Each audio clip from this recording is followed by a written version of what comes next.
Hi guys, welcome back to Gryphon Studio. Hope you're all doing okay. This week I've been making some kind of outdoor wilderness, rocky kind of terrain for natural environments, and a while ago I made these for my winter waystone build. These are just generic wintry kind of terrain that just sort of blocks line of sight and things like that. Good for pretty much all kinds of tabletop wargames.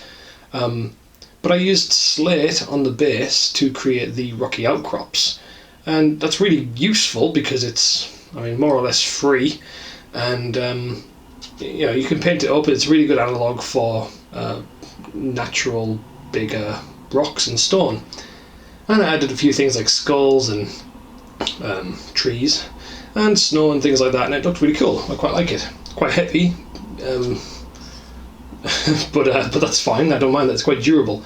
But I wanted a way to make rocky terrain out of foam as well, because I have a lot of foam that I'm never going to use for anything.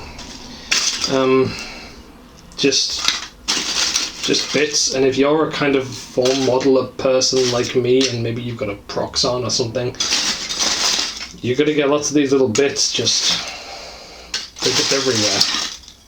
So I'm going to use them. So by doing that, by using those, I created some of these interesting little rock formations. And obviously I've added a few extra things. There's a bit of foliage on there as well, but I also used some filler, just a kind of normal pre-mixed wall filler, joint compound I think maybe you call it in the States, and I also added some snow to one of them as well. So yeah, let's crack on with it, shall we? Okay, so I started off with a few bigger chunks of XPS foam that I found in that basket, and I cut them into smaller chunks to allow them to fit on this small white base here. This white base is made of Foamex, otherwise known as expanded PVC. But that stuff can be expensive, so you can just use MDF, or maybe graphics medium weight chipboard is pretty good, maybe in a few layers to stop it from warping so much. But to minimise warping even further, I'm going to use hot glue to stick all these pieces down. Now, most rocks on Earth are sedimentary, especially the ones sticking out of the ground. This means that they pretty much form in layers, and these layers are normally a little bit haphazard, a little bit janky.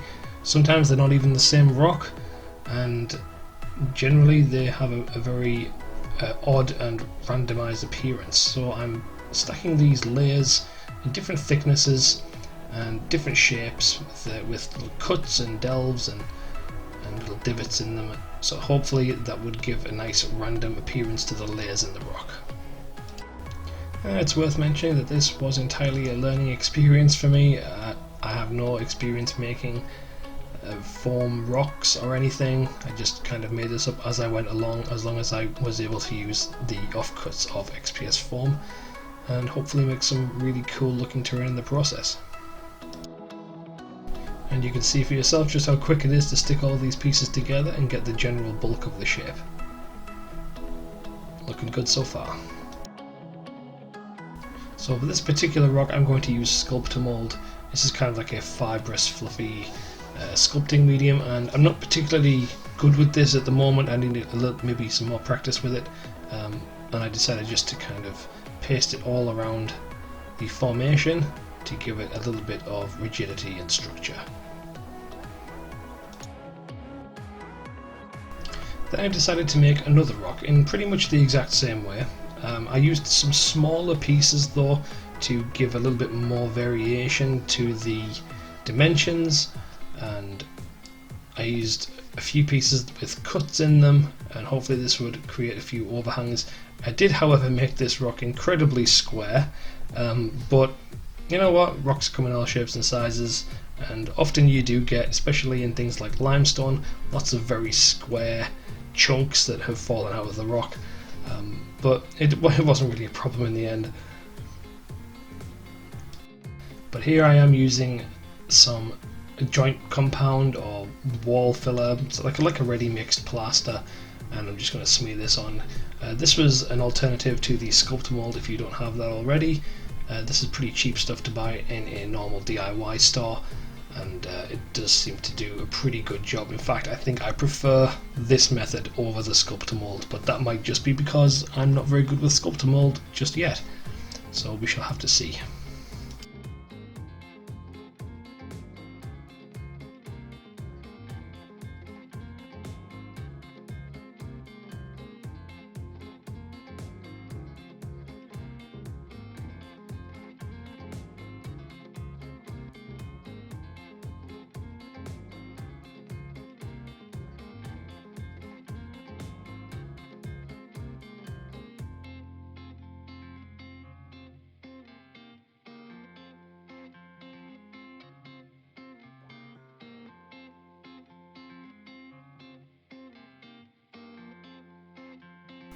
Once most of the foam was covered, I used a few cocktail sticks just to add a few lines of texture in to give the impression that the rock is in definitive layers.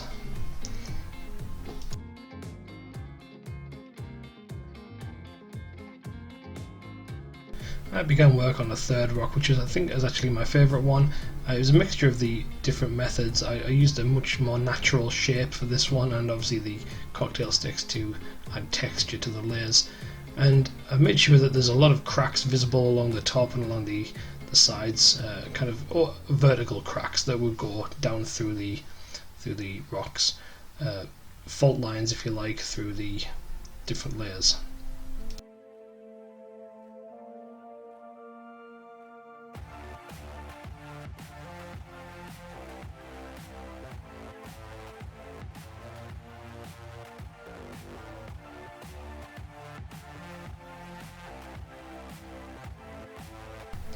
And to protect the surface of all these rock pieces, I gave them a nice solid coating of black paint and Mod Podge.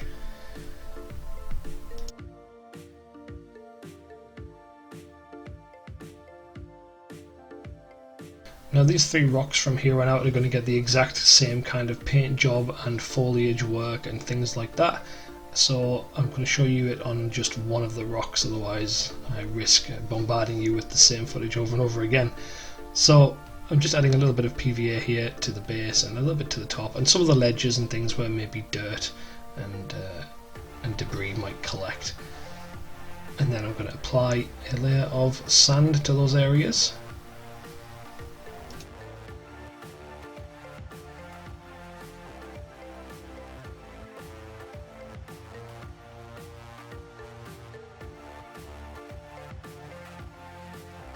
I ended up spray painting the whole thing again black, and then trying to move on with the overbrush of grey. This is just the standard base coat for every kind of rock that I do.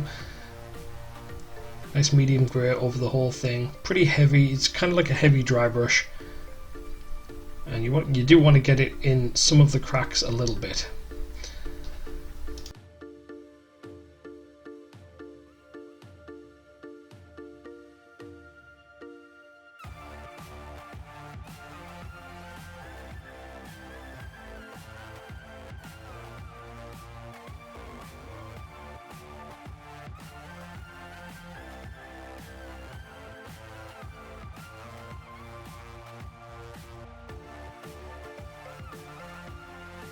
Now obviously you've all seen stone before, and you know it isn't always entirely grey, so I'm going to add a few little bits of tan and some warmer tones, some browns and things to the rock, just in little areas like this.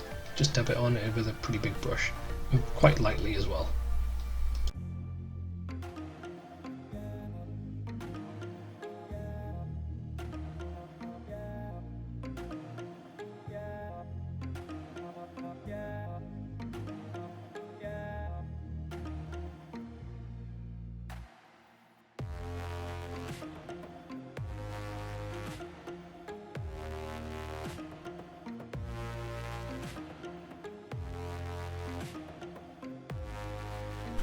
Then added a nice earthy tone to simulate the dirt that would have accumulated around the base and on some of the ledges as well around the rock.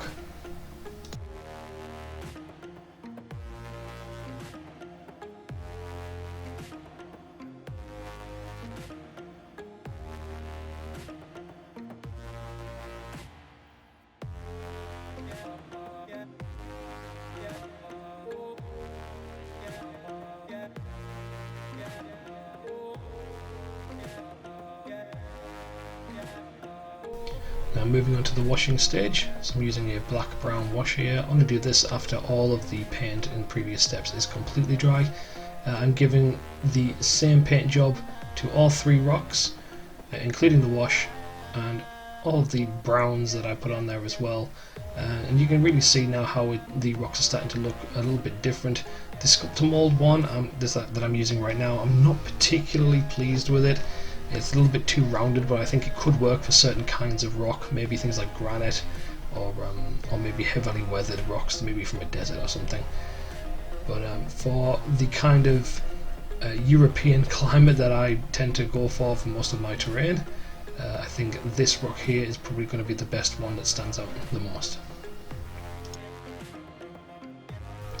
I added some glue to various parts of these rocks, and I stuck on some clump foliage. The glue I'm actually using here is no nails, and although that probably gives a few people a bit of a heart attack, it's actually quite good for sticking down foliage as long as you cover all of the glue. So yeah, pro tip. I'm going to move on to do some moss now, so I'm going to use these 2 products to mix together, and with a bit of PVA glue just start smearing it on to various parts of the surface.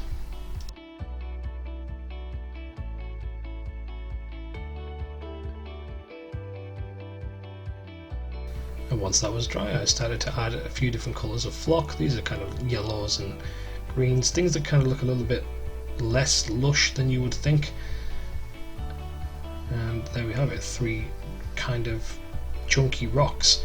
3 different designs, one's very square, one's very rounded, and one I think here at the front is much more natural looking, and the best result that I got.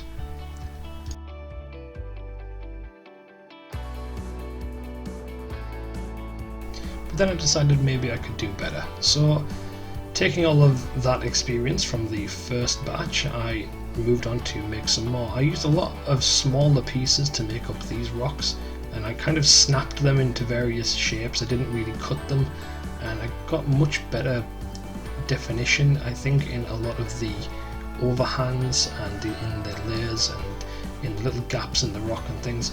So I'm just going to use some of the joint compound again and smear it all the way around the surface, and then use the cocktail sticks again just to add some more definition to the layers. And then I dug out some of the little delves on the inside and really pronounced the cracks in the top.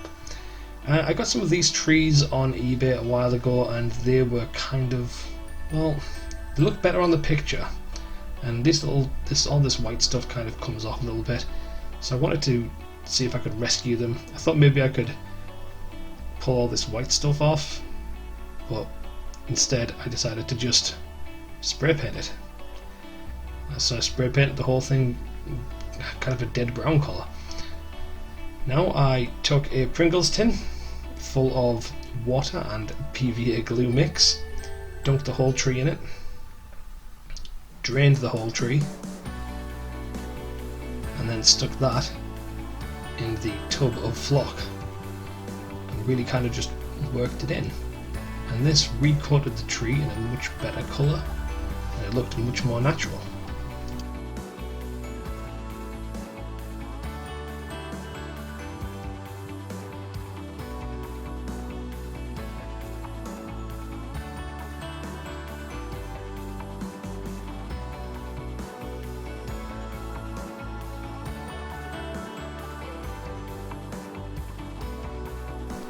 And because winter is coming, I've decided to cover these ones in snow. So I'm using Woodland Scenics Soft Flake Snow and some PVA glue mixed together into a light fluffy paste, and then you just kind of smear it on everywhere.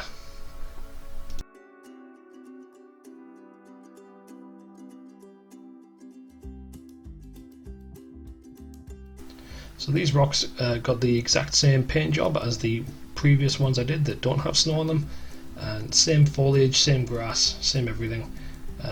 As you can see, that tree really helps as well. It's a lot better than it looked before I rescued it. So yeah, just smear the whole thing in snow.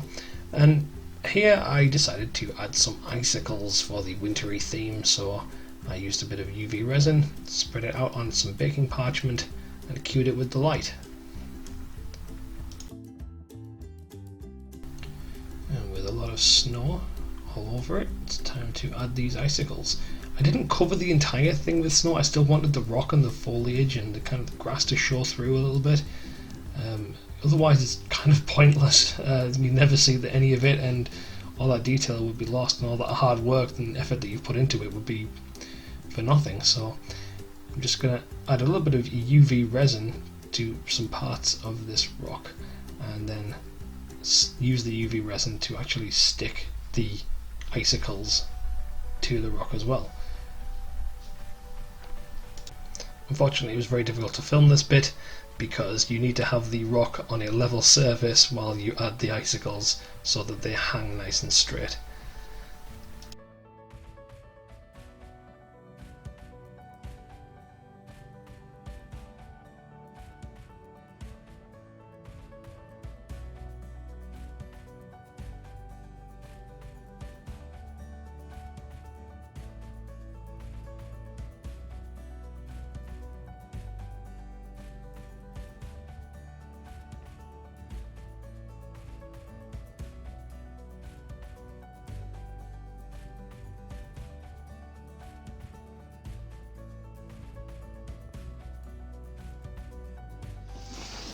Alright guys, there we are, all finished.